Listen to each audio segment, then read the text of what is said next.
지리산 천왕봉 너머에서 불어닥친 삭풍은 단순한 바람이 아니라 마치 억울하게 죽은 원혼들의 비명과도 같아서 낡은 초가집의 문풍지를 사정없이 찢어밟힐 듯이 두들겨대고 있었는데 그 소리가 어찌나 처절하고 날카로운지 칠흑 같은 어둠 속에 웅크리고 앉아있던 서씨 노파의 앙상한 등줄기마저 서늘하게 만들었다. 단칸방 아랫목에 놓인 호롱불조차 그 살기에 눌려 가물가물 꺼질 듯 위태롭게 흔들리고 있었으나 노파는 미동도 하지 않은 채 멍하니 벽면만을 응시하고 있었으니 이는 산짐승의 울음소리보다 더 깊은 고독이 그녀의 뼈마디 사이에 사무쳐 있었기 때문이었다. 그때였다. 쾅하고 무언가 둔탁하고 무거운 것이 살인문을 들이받는 소리가 났고 이어 거친 숨소리가 문틈 사이로 새어 들어왔는데 그것은 인간의 것이라기엔 너무나 거칠고 짐승의 카대, 것이라기엔 기이할 정도로 애처로운 기색을 담고 있어 노파에 멈춰있던 심장을 덜컥 내려앉게 만들었다. 누구여 이 야심한 밤에 길을 잃은 나그네라도 되는 게요. 노파는 떨리는 목소리를 억누르며 물었으나 돌아오는 대답은 없었고 오직 그르렁거리는 쇳소리 섞인 호흡만이 문 밖에 어둠을 가득 채우고 있을 뿐이라. 그녀는 주름진 손으로 문고리를 잡고 잠시 망설이다가 에라 모르겠다 죽은 아들놈이 찾아왔으면 반가운 일이고 산적이 들었으면 이 늙은 목숨 내주면 그만이지 않은 체념 섞인 배짱으로 문을 벌컥 열어젖혔다. 문이 열리자마자 들이닥친 것은 살을 애는 듯한 눈보라와 함께 피비린내 섞인 짐승의 누린내였는데 노파의 눈앞에 드러난 광경은 실로 기가 막혀 말문이 막힐 지경이었으니 문지방 바로 앞에 집채만 한 덩치의 무언가가 쓰러져 가쁜 숨을 몰아쉬고 있었다. 호롱불을 들어 비추어 보니 그것은 사람도 아니요 개도 아닌 황금빛 털에 검은 줄무늬가 선명한 산중의 왕. 바로 호랑이였으나 지금 그 모습은 위풍당당한 산군 산준이라기보다는 굶주림과 추위에 지쳐 죽음의 문턱을 넘나드는 가여운 생명에 지나지 않아 보였다. 녀석의 배는 가죽이 등뼈에 달라붙을 정도로 홀쭉했고 윤기를 잃은 털 위에는 하얀 성에가 잔뜩 끼어 있었으며 무엇보다 그 크고 흉포해야 할 눈동자가 힘없이 풀려 노파를 올려다보고 있었는데 그 눈빛이 어찌나 맑고 슬픈지 노파는 순간 비명을 지르는 대신 왈칵 눈물을 쏟을 뻔하였다. 그 눈은 10년 전 역병으로 먼저 떠나보낸 하나뿐인 아들 돌석이가 마지막 숨을 거두며 어미를 바라보던 그 애처로운 눈망울과 너무나도 닮아 있었기에 노파는 공포심을 느낄 겨를도 없이 본능적으로 짐승의 머리맡으로 다가가 무릎을 꿇고 말았다. 아이고 집치, 너도 어미를 잃고 이 엄동설안에 갈 곳을 잃었구나. 네 꼴이 마치 내 죽은 자식 놈 같아서 차마 외면할 수가 없네 그려. 노파의 거친 손이 호랑이의 차가운 콧잔등을 스치자 녀석은 움찔하며 이빨을 드러내려 했으나 기력이 다해 그저 낮은 신음만 흘릴 뿐이었다. 사실 서씨 노파가 이 험준한 지리산 자락 인적 드문 골짜기에 홀로 살게 된 것은 세상에 대한 미련이나 도를 닦기 위함이 아니라 오직 자식을 가슴에 묻은 죄책감과 그리움 때문이었다. 10여 년 전 마을을 휩쓴 모진 역병은 건장하던 아들 돌석을 며칠 만에 싸늘한 죽음으로 만들었고 남편마저 일찍 여의고 오직 아들 하나만 바라보며 살아왔던 노파에게 그것은 하늘이 무너지고 땅이 꺼지는 것보다 더한 절망이었다. 마을 사람들은 전염병이 돈다며 시신을 거적에 말아 서둘러 태우려 했으나 노파는 피를 토하는 심정으로 아들의 시신을 업고 밤을 새워 이 산비탈까지 올라와 양지 바른 곳에 묻어주었고 그 곁을 떠나지 못해 결국 다 쓰러져가는 빈집을 고쳐 눌러앉게 된 것이었다. 그녀에게 삶이란 죽지 못해 이어가는 형벌과도 같았고 매일 밤 아들의 무덤가에 앉아 차라리 산짐승이 자기를 물어가 주기를 바랐던 적이 한두 번이 아니었기에 지금 눈앞에 나타난 맹수는 두려움의 대상이 아니라 오히려 기다려왔던 저승사자이거나 혹은 아들이 보낸 전령처럼 느껴졌다. 노파는 호랑이의 축 늘어진 앞발을 잡고 젖먹던 힘을 다해 방 안으로 끌어들이기 시작했는데 비록 아직 어린 개체라 해도 맹수의 무게는 칠순 노파가 감당하기엔 벅찼으나 이상하게도 아들을 업었을 때처럼 알 수 없는 기운이 솟구쳐 기어이 그 거구를 따뜻한 아랫목까지 끌어다 눕히는 데 성공했다. 방 안으로 들어온 호랑이는 온기를 느끼자 긴장이 풀린 듯 거칠게 그르렁거리며 몸을 떨었는데 노파는 서둘러 부엌으로 나가 아껴두었던 쌀독을 긁어 한 줌 남은 쌀로 미음을 끓이기 시작했다. 장작불이 타닥타닥 타오르는 소리와 함께 구수한 밥 냄새가 퍼지자 혼절한 듯 누워있던 호랑이의 코가 벌렁거리며 반응하기 시작했고 노파는 뜨거운 김이 모락모락 나는 미음 그릇을 들고 방으로 들어와 녀석의 머리를 제 무릎에 뉘었다. 자 먹어라. 이것이 내게 남은 마지막 양식이지만 네가 살아서 나를 잡아먹든 산으로 돌아가든 그것은 나중 일이고 우선은 목숨부터 부지해야 하지 않겠느냐. 노파가 나무 숟가락으로 조심스럽게 미음을 떠서 호랑이의 입가에 가져다 대자 녀석은 본능적으로 입을 벌려 받아먹기 시작했는데 그 까끌까끌한 혀가 노파의 손가락을 스칠 때마다 소름이 돋으면서도 기이한 모성애가 가슴 밑바닥에서부터 차올랐다. 한 숟가락, 두 숟가락. 녀석이 넙죽넙죽 잘도 받아먹는 모습을 보니 노파의 주름진 얼굴에는 어느새 10년 만에 처음으로 옅은 미소가 번지고 있었다. 그것은 짐승에게 먹이를 주는 사육의 행위가 아니라 굶주린 자식에게 밥을 먹이는 어미의 숭고한 의식과도 같았다. 호랑이는 미음 한 그릇을 개눈 감추듯 비우고 나자 조금 기운을 차렸는지 고개를 들어 노파를 빤히 응시했는데 그 황금빛 눈동자 속에는 이제 살기는커녕 깊은 신뢰와 안도감이 서려 있었다. 녀석은 노파의 치마폭에 머리를 비비며 마치 어미 품을 파고드는 강아지처럼 응석을 부리기 시작했고 노파는 그런 녀석의 귀 밑을 긁어주며 혼잣말처럼 중얼거렸다. 그래 그래. 너도 외로웠구나. 너도 추웠구나. 이 산속에서 어미 잃고 얼마나 무서웠을꼬. 밖에서는 여전히 눈보라가 몰아치고 있었지만 호롱불 아래 마주 앉은 노파와 호랑이 사이에는 따스한 정적이 흐르고 있었으며 이것은 인간과 짐승이라는 종의 경계를 넘어선 생명, 대생명으로서의 교감이었다. 노파는 벽에 걸린 아들의 낡은 옷가지를 꺼내 호랑이의 젖은 털을 닦아주었고 녀석은 그 손길을 거부하지 않고 얌전히 받아들이며 가끔씩 그르렁거리는 소리로 대답을 대신했다. 그날 밤 노파는 꿈을 꾸었는데 꿈속에서 죽은 아들 돌석이가 환하게 웃으며 호랑이의 등을 타고 산을 내려와 어머니 저 왔습니다. 하고 절을 올리는 것이었다. 새벽녘이 되어 눈보라가 잦아들고 창호지 문 밖으로 희미한 여명이 스며들 무렵 노파는 잠결에 묵직한 무게감이 가슴을 누르는 것을 느끼고 눈을 떴다. 호랑이는 밤새 도망가지 않고 노파의 발치에 웅크리고 잠들어 있었는데 그 모습이 어찌나 듬직하고 사랑스러운지 노파는 저도 모르게 녀석의 등을 쓰다듬으며 말을 걸었다. 간밤에 잘 잤느냐? 이제 네 몸도 많이 녹았을 테지.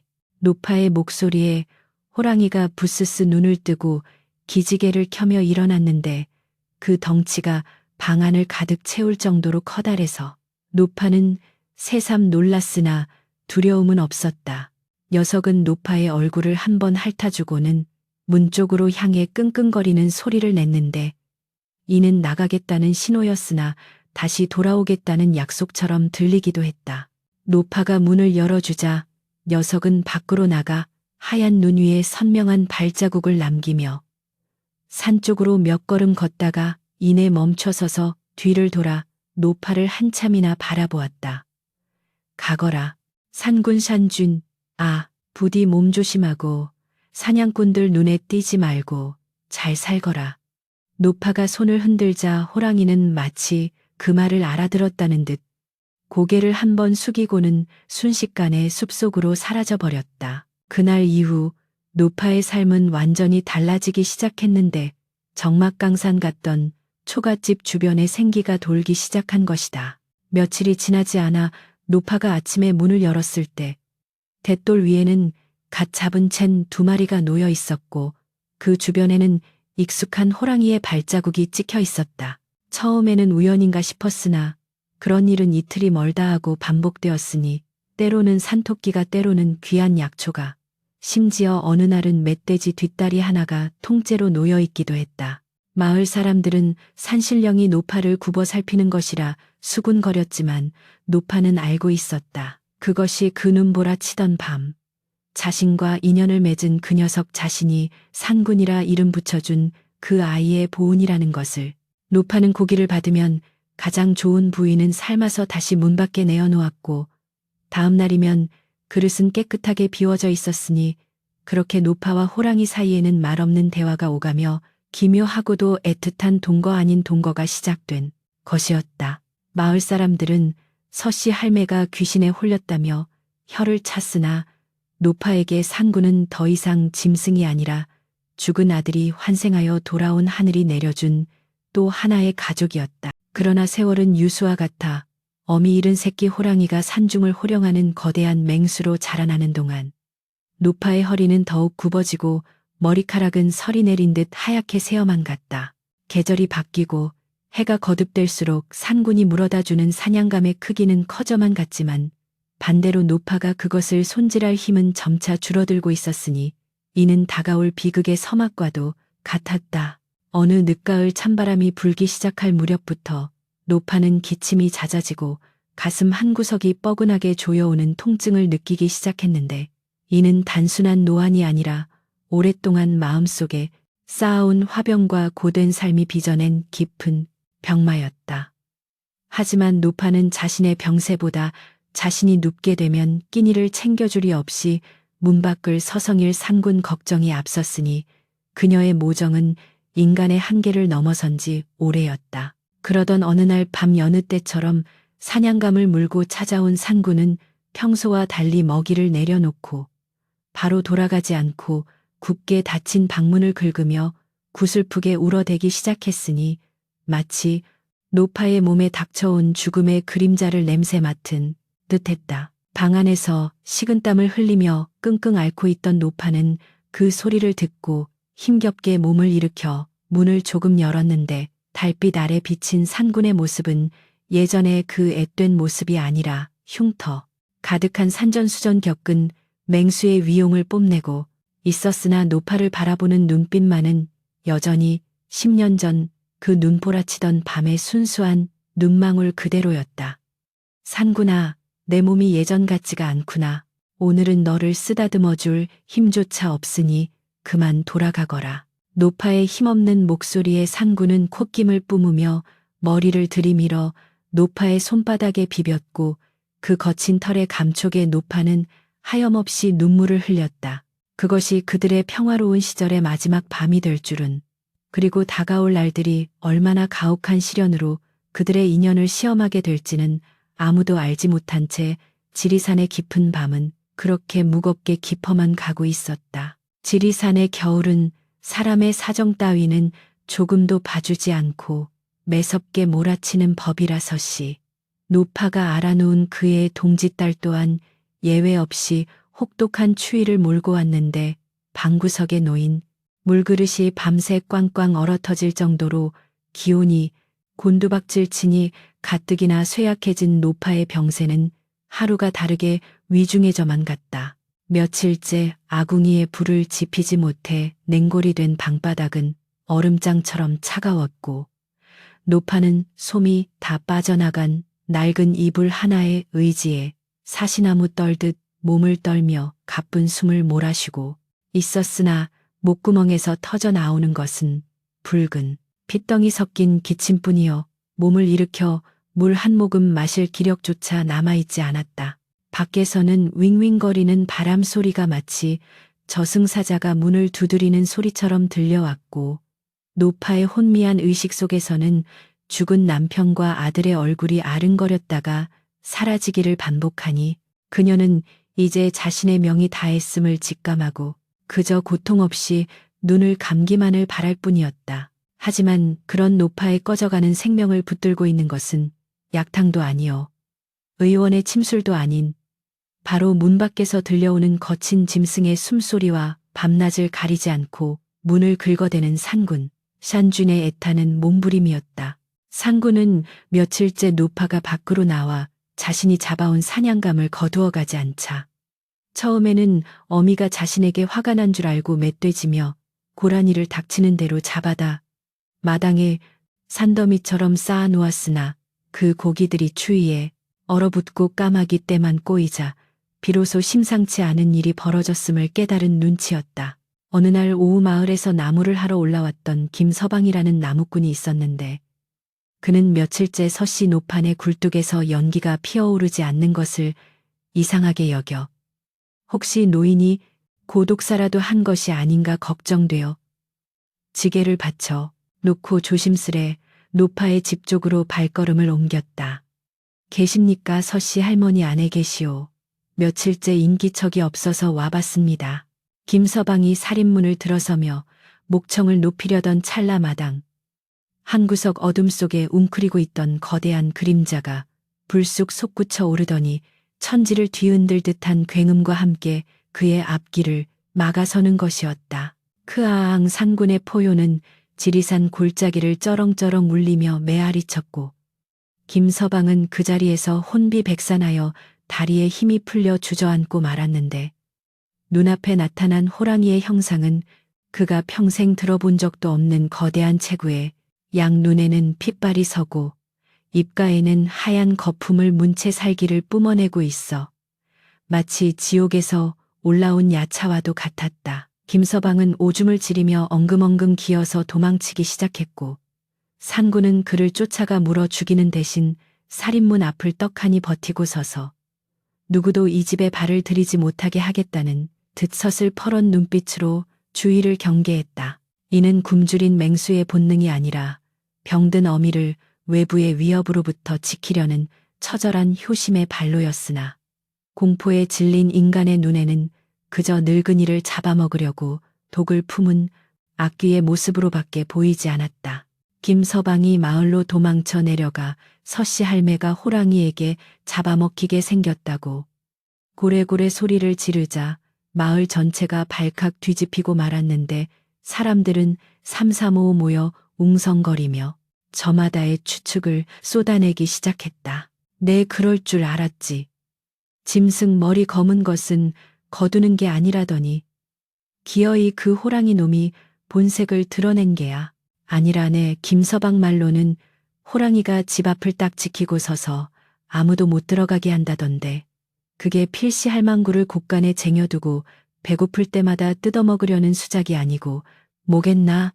흉흉한 소문은 꼬리에 꼬리를 물고 퍼져나가 산군은 어느새 은혜를 원수로 갚는 배은망덕한 짐승이 되어 있었고 노파는 그 흉악한 짐승의 아가리 앞에서 죽을 날만 기다리는 가련한 먹잇감으로 전락해버렸다. 그러나 진실은 전혀 다른 곳에 있었으니 산군은 지금 노파를 감금하고 있는 것이 아니라 병마와 싸우고 있는 노파가 혹여나 외부의 차가운 바람이나 낯선 이들의 소란스러움에 놀라 명주를 놓을까봐 전전긍긍하며 보초를 서고 있는 것이었다.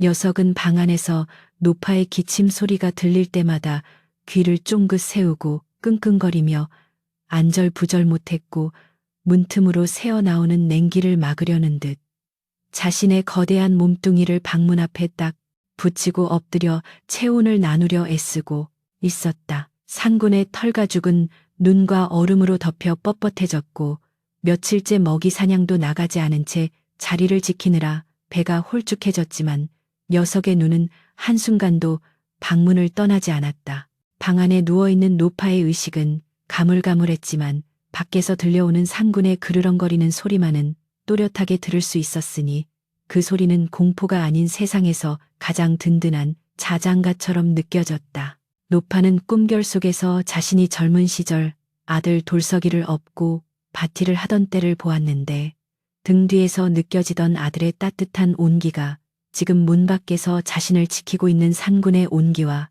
겹쳐지며 묘한 안도감을 주었다. 산구나, 미안하다. 이 애미가 못나서 너를 이리 고생시키는구나.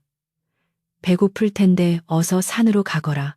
노파는 마른 입술을 달싹이며 소리 없는 말을 건넸지만 그 마음이 전해졌는지 문 밖에 산구는 크르르 하는 낮은 소리로 마치 걱정 마세요. 제가 여기 있습니다라고 대답하는 듯했다. 산구는 본능적으로 알고 있었다. 방 안에 늙은 어미에게서 풍겨 나오는 냄새가 더 이상 익숙한 땀 냄새나 밥 냄새가 아니라 숲속에서 죽어가는 짐승들에게서나 맡을 수 있는 릿하고 비릿한 죽음의 향기라는 것을. 녀석은 그 죽음이라는 보이지 않는 적이 방 안으로 침범하지 못하도록 허공을 향해 이빨을 드러내고 헛바람을 무는 시랩을 하며 밤새도록 보이지 않는 싸움을 벌이고 있었던 것이다. 때로는 지붕 위로 뛰어올라 하늘을 향해 포효하며 저승사자를 위협하기도 하고, 때로는 문지방에 코를 박고 자신의 뜨거운 숨결을 방 안으로 불어넣으며 노파의 식어가는 몸을 데우려 안간힘을 썼다. 하지만 마을 사람들의 오해와 공포는 시간이 갈수록 눈덩이처럼 불어나 급기야 촌장을 중심으로 대책회의가 열리기에 이르렀다. 촌장은 곰방대를 탁탁 털며 심각한 표정으로 입을 열었다. 이대로 두면 서씨, 할매 시신조차 수습하지 못할 게 뻔하고 맛을 본 호랑이가 마을로 내려와 우리 아이들까지 해칠지 모르니 더 이상 두고 볼 수만은 없네. 마을 장정들은 몽둥이와 낫을 들고 나섰지만 김서방이 목격했다는 그 엄청난 덩치의 호랑이를 상대하기엔 역부족이라는 것을 누구보다 잘 알고 있었다. 결국 그들은 관아의 포수를 요청하거나 인근에서 가장 용맹하다는 전문 사냥꾼 강포수를 불러오기로 의견을 모았는데, 강포수는 백두산 호랑이도 때려잡았다는 전설적인 인물로 짐승의 털오라기 하나만 보고도 그 놈의 성질과 크기를 가늠한다는 명사수였다. 마을 사람들이 사냥꾼을 부르러 간 사이 산 위에서는 더욱 비극적인 상황이 벌어지고 있었으니 노파의 기침 소리가 뚝 끊기고 정막만이 감돌기 시작한 것이다. 산구는 불안감을 이기지 못하고 앞발로 문살을 조심스레 긁어 구멍을 낸 뒤 그 안을 들여다보았는데, 노파는 마치 죽은 듯이 미동도 없이 누워 있었고 얼굴은 백지장처럼 하얗게 질려 있었다. 산구는 그 순간 짐승의 울음소리가 아닌 마치 사람이 통곡하는 듯한 괴성을 지르며 방문을 박차고 들어갈까 고민했으나 혹여나 자신의 힘에 낡은 집이 무너져 어미가 다칠까봐 차마 그러지도 못하고 발만 동동 구르고 있었다. 그때였다.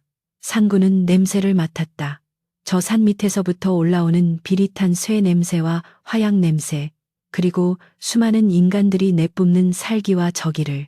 그것은 자신을 향한 사냥의 신호이자 어미의 평화를 깨뜨리러 오는 침입자들의 기척이었다.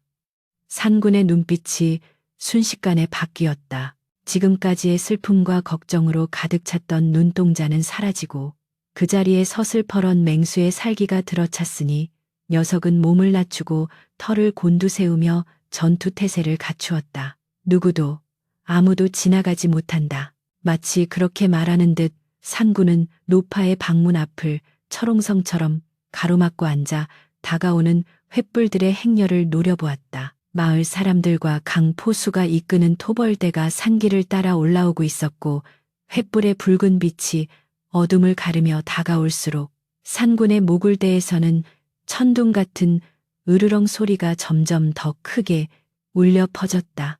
노파는 그 소란스러운 와중에 잠시 정신이 들었다. 흐릿한 시야 너머로 찢어진 문풍지 사이로 매서운 바람이 들어오고 있었지만 이상하게도 춥지 않았다. 문 밖을 지키고 있는 그 거대한 온기, 자신의 아들 돌석이와 똑같은 그 든든한 존재가 자신을 감싸고 있음을 느꼈기 때문이다. 오냐, 오냐, 내 새끼가 나를 지키고 있구나. 노파는 눈물을 흘리며 앙상한 손을 뻗어 허공을 휘저었다. 하지만 그녀의 목소리는 너무나 작아서 문 밖의 산군에게 닿지 못했고 산 아래에서 몰려오는 사람들의 고함 소리에 묻혀버리고 말았다. 저기 있다, 저놈이다. 집채만 한 호랑이가 문 앞을 막고 있어 선두에 선 김서방의 외침과 함께 강포수가 장총을 들어 올리며 조준을 시작했고 팽팽한 긴장감이 지리산 골짜기를 가득 메웠다. 산군은 총구가 자신을 겨누고 있음을 알면서도 단 한 발자국도 물러서지 않았다. 아니 물러설 수가 없었다. 자신이 비키는 순간 등 뒤에 어미가 위험해진다는 것을 녀석은 본능적으로 알고 있었기에 녀석은 차라리 자신의 가슴팍을 내어줄지언정 이 자리를 사수하겠다는 결연한 의지를 온몸으로 보여주고 있었다. 녀석의 입에서는 하얀 입김이 뿜어져 나왔고 날카로운 송곳니가 달빛을 받아 번뜩였으나 그 눈망울 깊은 곳에는 말 못할 짐승의 억울함과 슬픔이 고여 있었다. 지리산의 밤하늘을 찢어밟길 듯한 굉음은 총성이 아니었다. 그것은 강포수의 손가락이 방아쇠를 당기려는 찰나. 칠흑 같은 어둠을 뚫고 터져 나온 촌로 허의원의 다급한 비명이었다. 멈추시오. 당장 그 총구를 거두란 말이오. 허의원의 목소리는 노령에도 불구하고 쩌렁쩌렁하게 울려 퍼져 살기등등하던 사냥꾼들과 마을 사람들의 동작을 일순간 얼어붙게 만들기에 충분했다. 강포수는 미간을 찌푸리며 총구를 아주 조금 내렸으나 여전히 경계를 풀지 않은 채 늙은 의원을 쏘아보았다. 의원 어른 지금 제정신이십니까? 저 흉악한 짐승이 할망구를 잡아먹으려고 입맛을 다시고 있는데 쏘지 말라니요. 놈이 우리를 덮치기라도 하면 그 뒷감당을 어찌 하시려고 그럽니까? 김서방을 비롯한 마을 장정들도 웅성거리며 허의원을 나무랐으나 허의원은 아랑곳하지 않고 횃불을 높이 쳐들고 비틀거리는 걸음으로 호랑이의 코앞까지 다가갔다. 사람들은 기겁하여 의원을 말리려 했으나 의원의 눈은 호랑이의 아가리가 아니라 녀석이 필사적으로 막아서고 있는 문지방 아래쪽 찢어진 문풍지 틈새를 응시하고 있었다. 자네들 눈에는 적의 먹이를 노리는 맹수로만 보이는가? 내 눈에는 병든 어미를 위해 제 몸으로 바람구멍을 막고 있는 효자놈으로 보이네만. 허의원의 그 말 한마디는 찬물을 끼얹은 듯 좌중을 침묵에 빠뜨렸다. 강포수는 그제야 호랑이의 자세를 다시금 뜯어보았는데 과연 명포수의 눈썰미로 보니 녀석의 태도가 기이하기 짝이 없었다. 보통의 맹수라면 사냥감을 앞에 두고 몸을 낮춰 도약할 준비를 하거나 혹은 먹이를 빼앗기지 않으려고 으르렁거리며 앞발을 휘두르는 것이 다반사건을 눈앞에 산군 산주는 공격을 위한 자세가 아니라 마치 성벽처럼 거대한 몸을 옆으로 길게 뉘어 방문 전체를 덮고 있었던 것이다. 녀석의 털가죽 위에는 밤새 내린 서리와 눈이 하얗게 덮여 있었고 꼬리조차 움직이지 않은 채 굳건히 자리를 지키고 있었으니 이는 단순한 버팀이 아니라 살을 애는 칼바람이 방 안으로 한 점이라도 스며드는 것을 막으려는 처절한 몸부림이었다. 더욱이 사람들의 횃불 연기가 바람을 타고 문 쪽으로 흐르자 산군은 질색하며 고개를 돌리면서도 몸통만은 절대 문 밖으로 떼지 않으려 안간힘을 쓰고 있었으니 그 모습은 영락없이 병자를 보호하려는 간병인의 그것과 다를 바가 없었다. 이복의 강포수 저놈 눈을 보게. 저게 어디 살생을 즐기는 짐승의 눈인가? 저건 슬픔에 잠긴 사람의 눈이야. 허의원의 떨리는 목소리에 강포수는 홀린 듯 호랑이의 눈동자를 정면으로 마주 보았다. 횃불의 붉은 빛이 일렁이는 가운데 드러난 산군의 황금빛 눈동자에는 흉폭한 살기 대신 깊고 그윽한 물기가 어려 있었고 그 안에는 제발 자신의 어미를 살려달라는 말 못하는 짐승의 애끓는 호소가 담겨 있었다. 강포수는 평생 수많은 짐승을 잡아왔지만 총구 앞에서 이토록 의연하고 슬픈 눈빛을 가진 짐승은 본 적이 없었다. 그의 손에서 서서히 힘이 빠지며 총구가 바닥을 향해 내려가자 마을 사람들은 당황하여 소리쳤다. 아니 포수 양반 저 말도 안 되는 소리에 속지 마시오. 저놈은 요물입니다. 사람을 홀리는 요물이란 말이오. 돌을 든 청년 하나가 씩씩거리며 앞으로 뛰어나와 호랑이를 향해 주먹만한 돌멩이를 힘껏 던졌다. 퍽 하는 둔탁한 소리와 함께 돌이 산군의 이마 정통으로 날아와 꽂혔고 찢어진 상처에서 붉은 선혈이 주르륵 흘러내려 녀석의 한쪽 눈을 덮었다. 보통 때 같으면 당장 달려들어 그 청년의 목덜미를 물어뜯었을 상황이었지만 산군은 짤막한 신음을 삼키며 고개를 한번 흔들어 피를 털어냈을 뿐 여전히 그 자리에 못 박힌 듯 꼼짝도 하지 않았다. 오히려 녀석은 공격을 당하자 무언가 결심한 듯 입을 크게 벌리고 컥컥거리며 목구멍 깊은 곳에서 무언가를 개워내기 시작했다. 사람들은 놈이 으르렁거리는 줄 알고 기겁하여 뒤로 물러섰으나 산군의 입에서 툭 하고 떨어진 것은 핏덩이도 뼈다귀도 아닌 흙이 잔뜩 묻은 보랏빛 뿌리 뭉치였다. 그것이 눈 위로 떨어지자마자 은은하고 신비로운 향기가 피어올라 피비린내와 화약 냄새를 순식간에 덮어버렸는데 그것을 본 허위원은 눈이 휘둥그레지며 다급히 땅바닥에 엎드렸다. 이건 자지즈즈가 아닌가. 천년 묵은 절벽 틈에서나 자란다는 전설 속의 영약 보라색 영지버섯이란 말일세. 허위원은 흙투성이가 된 손으로 그 약초를 집어들고는 전율하며 외쳤다. 사람이 갈 수 없는 험한 벼랑 끝에서만 자란다는 그 귀한 약초를 산군은 병든 어미를 살리기 위해 목숨을 걸고 구해와서는 사람들이 자신을 죽이려 하는 이 절체절명의 순간에 이것으로 어미를 살려달라는 듯 내놓은 것이었다. 그제야 마을 사람들의 웅성거림이 잦아들고 그 자리에 숙연한 침묵이 감돌기 시작했다. 피를 흘리면서도 묵묵히 약초를 밀어주는 호랑이의 모습 앞에서 짐승을 잡겠다고 몽둥이를 들고 온 인간들의 모습이 한없이 부끄럽고 초라하게 느껴졌기 때문이다. 산군은 허의원이 약초를 집어들자 비로소 안도한 듯 막고 있던 문 앞을 아주 조금 비켜주며 나지막이 그르릉 소리를 냈는데 그것은 부탁합니다라는 말과 다름없었다. 강포수는 장총을 어깨 뒤로 돌려매고는 깊은 한숨을 내쉬며 말했다. 내가 평생 사냥을 해왔지만 오늘처럼 내 총이 부끄러운 적은 없었네. 다들 물러서시오. 저놈은 짐승이 아니라 하늘이 내린 효자요. 강포수의 호령에 사람들은 길을 터주었고 허의원은 약초를 품에 안고 조심스레 방 안으로 들어갔다. 방 안의 풍경은 밖에서 상상하던 참혹함과는 정반대였다. 비록 우풍이 센 낡은 초가였지만 윗목은 서늘할지언정 노파가 누워있는 아랫목만큼은 훈훈한 온기가 감돌고 있었으니 이는 산군이 밤새 문틈을 막고 자신의 체온을 불어넣은 덕분이었다. 노파는 식은땀을 흘리며 가쁜 숨을 몰아쉬고 있었으나 다행히 아직 맥이 끊어지지 않은 상태였다. 허의원은 서둘러 아궁이에 불을 지피라 이르고 가져온 약탕기에 산군이 준 영약과 비상 상비약을 넣어 다리기 시작했다. 방 안 가득 쌉싸름하면서도 달콤한 약냄새가 퍼져나가자 혼절에 있던 노파의 눈꺼풀이 파르르 떨리며 미약하게나마 의식이 돌아오는 기미를 보였다. 산군아, 내 새끼. 노파가 헛소리처럼 내뱉은 첫 마디는 역시나 호랑이의 이름이었다.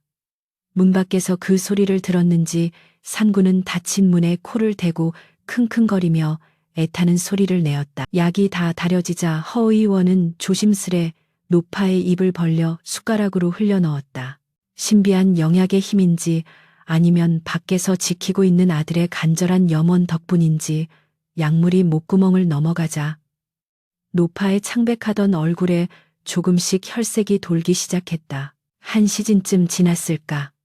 노파는 마침내 힘겹게 눈을 떴고 흐릿한 시야 속에 허의원의 얼굴이 들어오자 놀란 듯 물었다. 의원님, 제가 어찌 살아있습니까? 그리고 밖에서 나는 이 소라는 다 무엇입니까?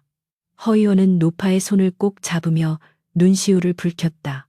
할멈 자네는 정말 복도 많지. 배 아파 낳은 자식보다 더한 효자가 밖에서 자네를 살려냈네. 저 짐승이 아니었다면 자네는 이미 이 세상 사람이 아니었을 걸세. 노파는 그제야 상황을 짐작하고는 몸을 일으키려 했으나 힘이 붙여 다시 쓰러졌다. 산군아, 우리 산군이를 해치지 마시오. 그 아이는 내 아들입니다. 한편 밖에서는 기이한 광경이 펼쳐지고 있었다. 산군은 허위원이 들어간 후에도 자리를 뜨지 않고 문 앞을 지키고 있었는데 마을 사람들은 더 이상 두려움에 떨지 않고 오히려 경외심 어린 눈빛으로 그 거대한 짐승을 바라보고 있었다. 누군가 집에서 가져온 닭 한 마리를 쭈뼛거리며 산군 앞에 던져주었으나 산군은 거들떠 보지도 않고 오직 방문 쪽만 응시할 뿐이었다. 강포수는 마을 사람들을 돌려보내며 말했다. 오늘 본 것을 함부로 떠들지 마시오. 특히 관아에 알려서 저 영물을 잡으러 군졸들이 오게 해서는 절대 안 될 것이오. 사람들은 고개를 끄덕이며 하나둘 산을 내려갔고 텅 빈 마당에는 다시금 정막과 함께 훈훈한 정이 감돌았다. 눈보라는 잦아들고 구름 사이로 드러난 보름달이 노파의 오두막을 환하게 비추었는데 그 달빛 아래 웅크리고 앉은 호랑이의 그림자는 마치 부처가 가부좌를 틀고 앉은 듯 성스럽기까지 했다. 새벽녘이 되어 노파의 기력이 조금 회복되자 허의원은 방문을 열어주었다. 녀석이 밤새 한숨도 안 자고 기다렸네. 인사라도 하게나. 문이 열리자 상구는 기다렸다는 듯이 커다란 머리를 방 안으로 들이밀었다. 노파가 떨리는 손을 뻗어 녀석의 콧잔등을 쓰다듬자 상구는 그 거친 혀로 노파의 손바닥을 핥으며 끙끙 앓는 소리를 냈는데 마치 어머니 이제 괜찮으신 겁니까?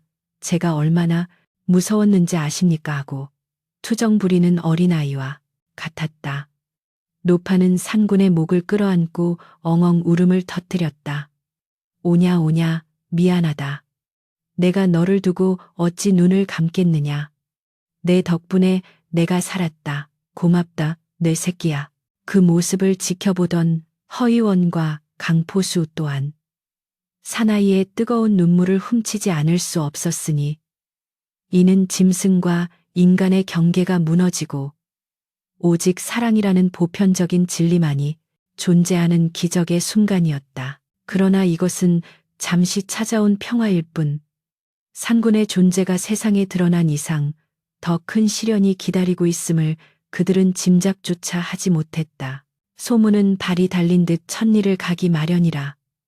마을 사람들 입단속을 시켰음에도 불구하고 사람을 살리는 영험한 호랑이에 대한 이야기는 꼬리에 꼬리를 물고 인근 고을까지 퍼져나갔고 개 중에는 호기심 많은 구경꾼뿐만 아니라 호랑이의 가죽과 영약을 탐내는 탐욕스러운 무리들도 섞여 있었으니 지리산 골짜기에 불어오는 바람은 아직 차갑기만 했다. 상구는 노파의 품에서 잠시 안식을 취하면서도 쫑긋거리는 귀를 쉼없이 움직이며 다가오는 불길한 기운을 감지하고 있었다. 그의 맑은 눈동자에는 다시금 어두운 그림자가 드리워지고 있었으니 그것은 다가올 이별과 또 다른 희생을 예고하는 전조와도 같았다. 지리산 골짜기에 잠시 깃들었던 평화는 채 하루를 넘기지 못하고 산산이 조각나고 말았으니 이른 아침에 정적을 깨고 산 아랫마을에서부터 울려 퍼지는 징소리와 북소리가 마치 전쟁이라도 난 듯 요란하게 진동하며 산짐승들을 쫓아내고 있었기 때문이었다. 그것은 단순한 사냥꾼의 발소리가 아니라 관아의 포졸들과 무관들이 대거 출동하여 대지를 짓밟는 불길한 행군 소리였으며 그 선두에는 호랑이 가죽을 상납하여 출세의 발판으로 삼으려는 탐욕스러운 현감이 거드름을 피우며 가마에 앉아 있었다. 소문은 꼬리에 꼬리를 물고 왜곡되어 사람을 살리는 영물이라는 이야기는 온데간데 없고 사람을 홀려 잡아먹는 천년 묵은 요물이 나타났다는 괴담으로 변질되어 관아에 들어갔으니 공명심에 눈이 먼 현감에게는 이보다 더 좋은 먹잇감이 없었던 것이다. 저 산 꼭대기에 요물이 숨어 있다지 내 오늘 기필코 그놈의 가죽을 벗겨 대감마님께 진상하리라. 현감의 호령에 수십 명의 포졸과 관서 최고의 명사수들이 창과 화승총을 번뜩이며 산길을 오르니 그 살기가 어찌나 등등한지 숲속의 나무들마저 공포에 질려 바들바들 떠는 듯했다.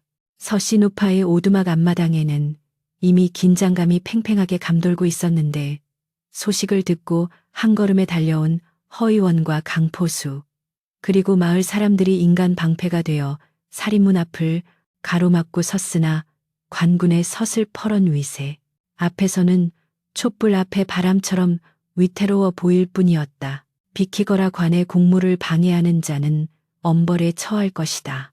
포졸 대장이 칼을 뽑아들고 위협하자 허 의원은 늙은 몸을 이끌고 앞으로 나아가 땅에 머리를 조아리며 읍소했다.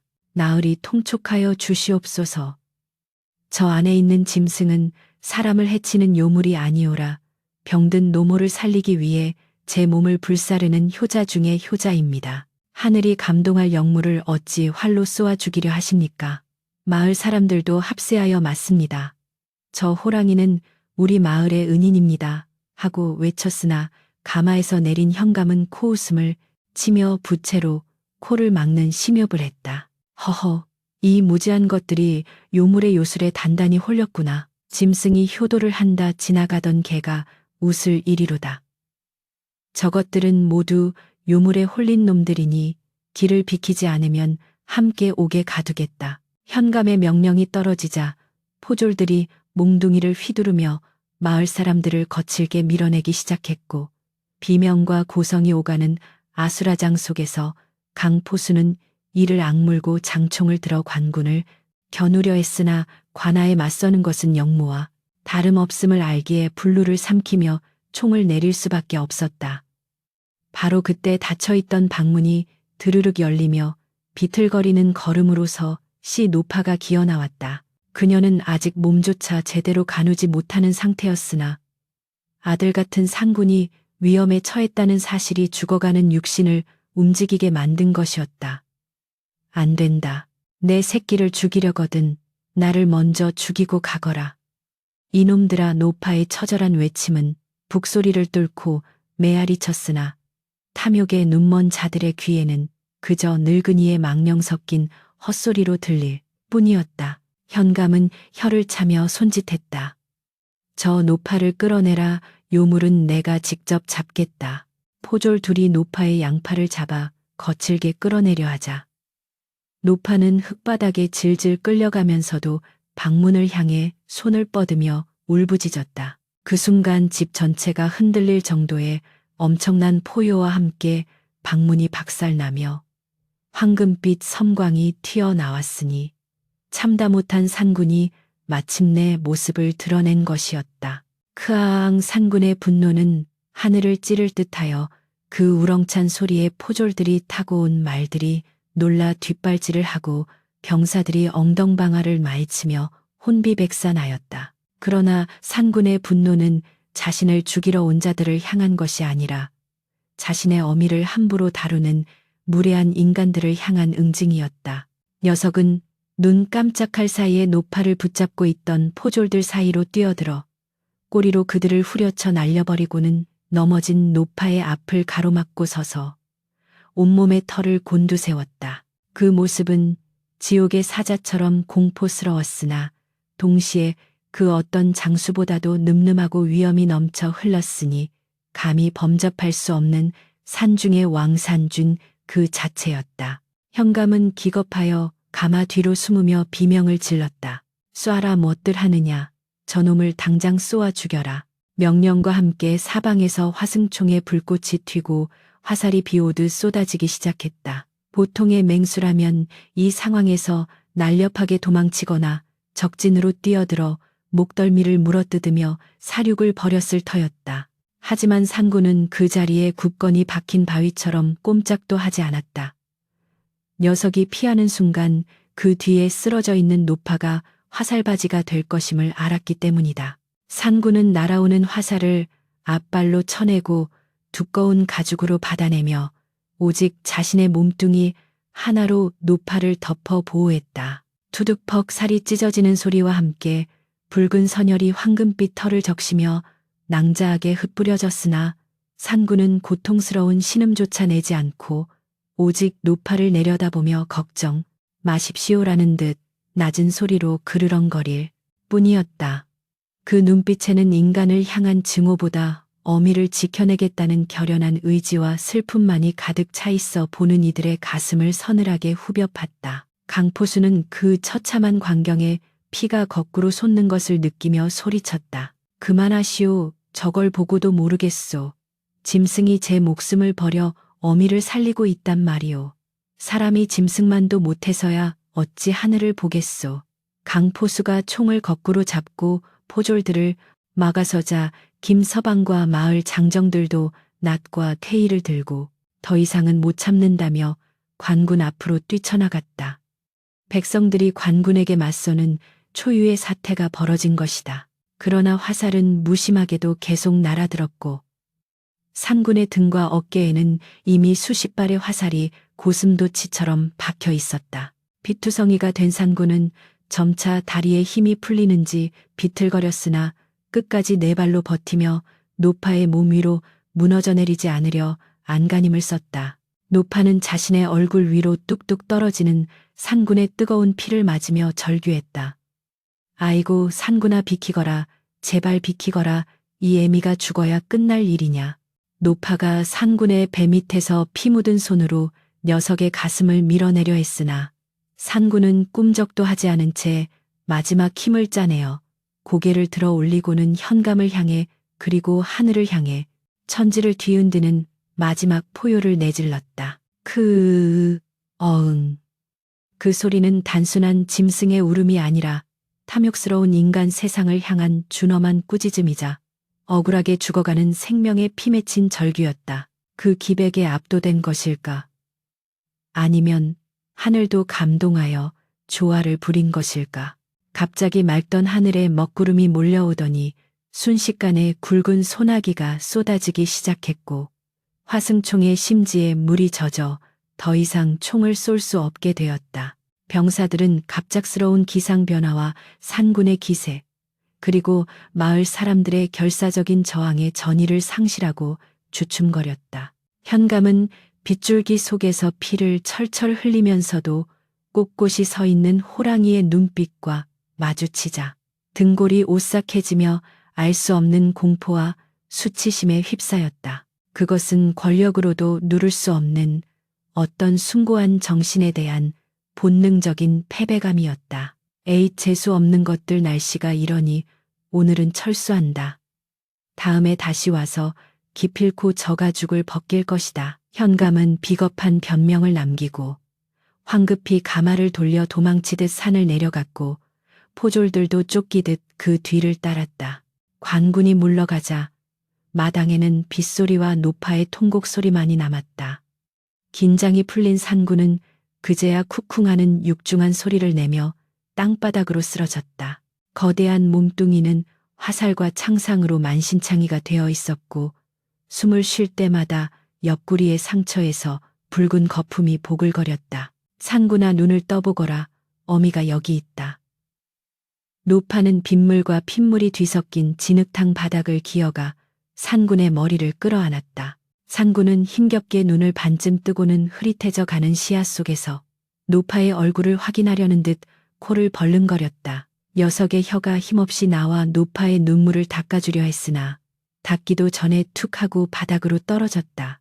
허의원이 달려와 산군의 상처를 살폈으나 이미 급소를 다친 데다 피를 너무 많이 흘려 가망이 없어 보였다.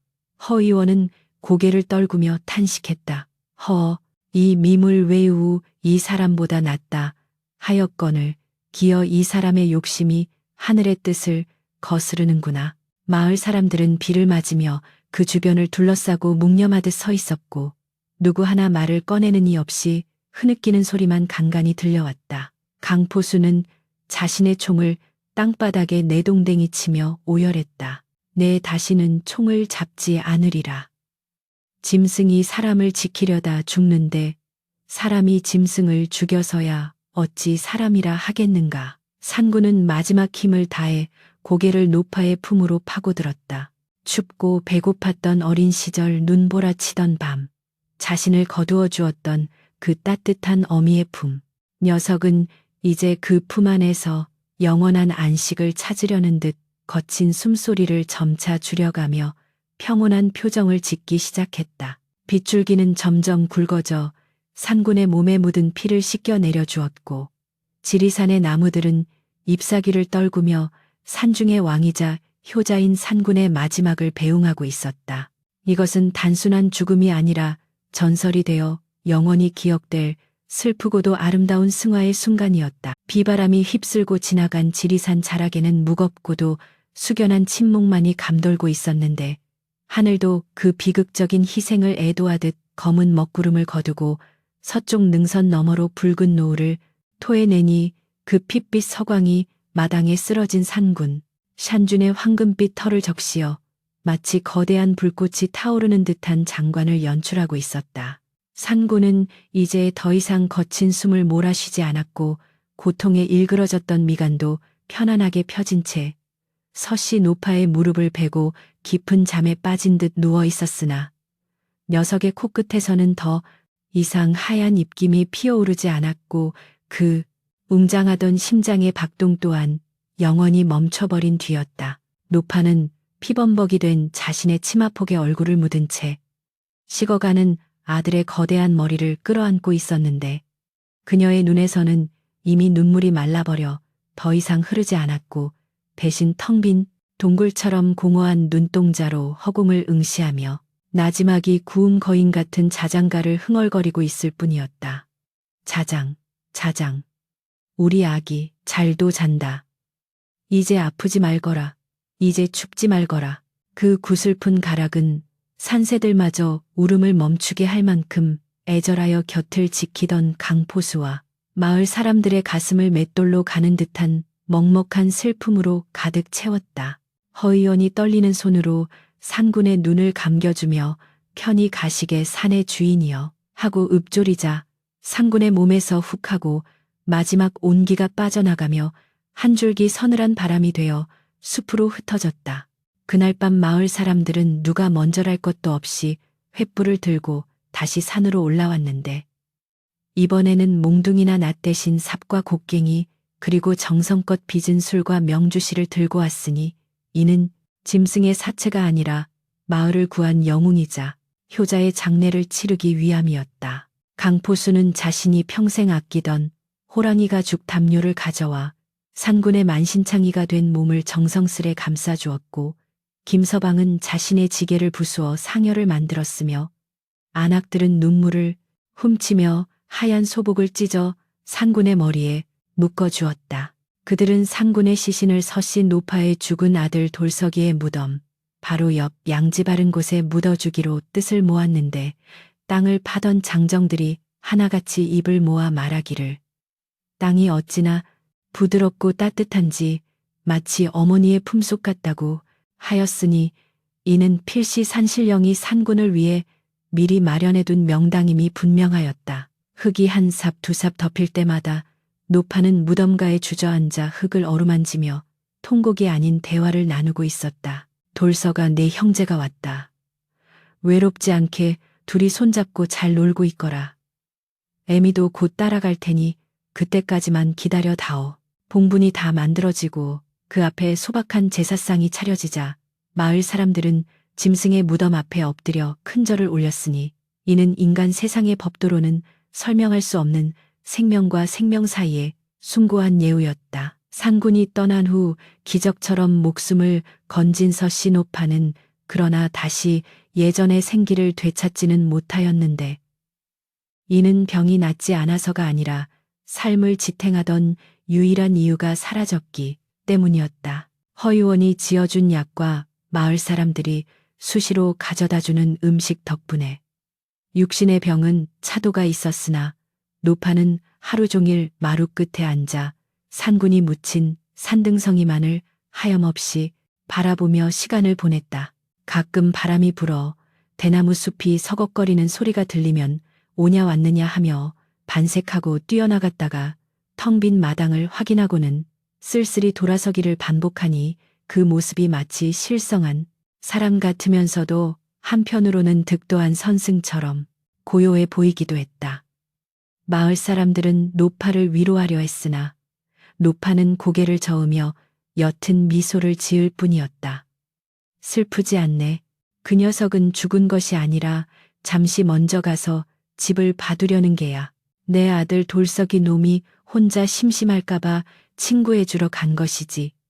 노파의 말처럼 그녀의 얼굴에는 죽음에 대한 공포나 회한 대신 곧 떠날 여행을 앞둔 사람의 설렘 같은 평온함이 깃들기 시작했다. 한편 욕심에 눈이 멀어 역무를 해하려 했던 현감에게는 무서운 인과응보의 칼날이 들이닥쳤으니 산에서 내려간 그날 밤부터 원인 모를 고열에 시달리며 헛소리를 질러대기 시작한 것이다. 저리 가라 호랑이가.